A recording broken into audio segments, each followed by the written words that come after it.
Hey trappers, Dale Billingsley here, Billingsley Brand Lures. So a few videos back I made one about guiding canines at dirt holes. And I'm not sure that maybe I didn't go over things quite as well as I could have. So this is guiding canines in dirt holes part 2. So maybe we'll go a little further in depth and hopefully I can maybe help you all with some other problems or some questions you might be having. So stick with me. We'll be back in just a minute. Okay, so there were some comments made, and I got some messages from some other guys and gals too that couldn't do this and couldn't use that set in my country because of the rocks. So we're going to go over some of that. Then I got some comments that said, well, you can't use it in my country because coyotes don't go to big holes. They just go to small holes out in cow pastures. I kind of find that hard to believe, but okay. If they don't, they don't. We'll go over something that you can use in your part of the country. So give me just a minute here. We'll get a few things set up and we'll get rolling. So then I see this. Now that trench is only, I don't know, it might be 8 inches wide, or 8 inches long, I mean, but it's only about 1.5 inches or 2 inches wide. And there's absolutely no blocking, no guiding here on the sides of the trench. And they say, well, the coyotes here step across those trenches. You can't put those in here because they step across them. And absolutely they will. If you leave them wide open like this, they will absolutely step across that trench every time. Number one, it's not wide enough. Number two, there's no guiding on the sides. Now, there's nothing says that you can't put a trap here or that you couldn't put a trap over here. There's nothing says, everybody thinks that just because you use 2 traps, that makes you a bad trapper. No, absolutely wrong. The bad trapper is the one that doesn't catch the fur. That's the bad trapper. We all miss, every one of us. I don't care who you are or what you are, every one of us miss. The guy that says he doesn't miss is the guy that has never set a trap, never set a hook, or never squeezed a trigger. We all miss. But what we're trying to do is stop the misses. Stop the step overs. Make him come around and make him step where you want him to step in order to reach what's in that hole.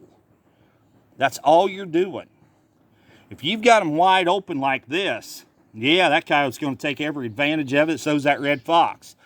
The cat's going to stay back here 3-4 feet away from it, look at it, and then trot on down the road.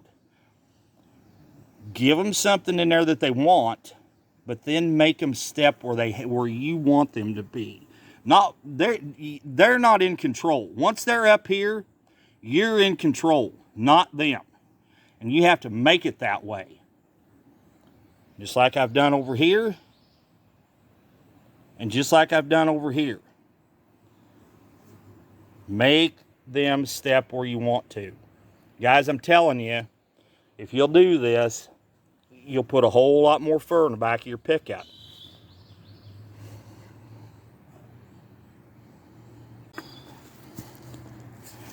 Okay, so here is the set that I showed the other day. I done everything done except just bury the trap, and I didn't dig the dirt hole deep, but you kind of get the idea. All right, we've got our backing back there so they can't come in behind us. But what a lot of people didn't take away, or at least a few anyway, was this right here. These ridges of dirt along the edge of your trench to keep that canine, to keep that cat from stepping here. Now, he can step up on here all he wants, but he's not going to step here, and he's not going to step here on the side because it puts his foot in an uncomfortable position. So his only way into there is right here where our trap's bedded. That's the only way he can do it. And then I had guys tell me that, well, okay, they don't work a big dirt hole in their country. Okay, so what we can do here dig yourself the trench, just like we did here. Just dig your trench. Leave your sides rough, just like we did. Make sure that it's rough and it's not comfortable for him to step there. Then, what about taking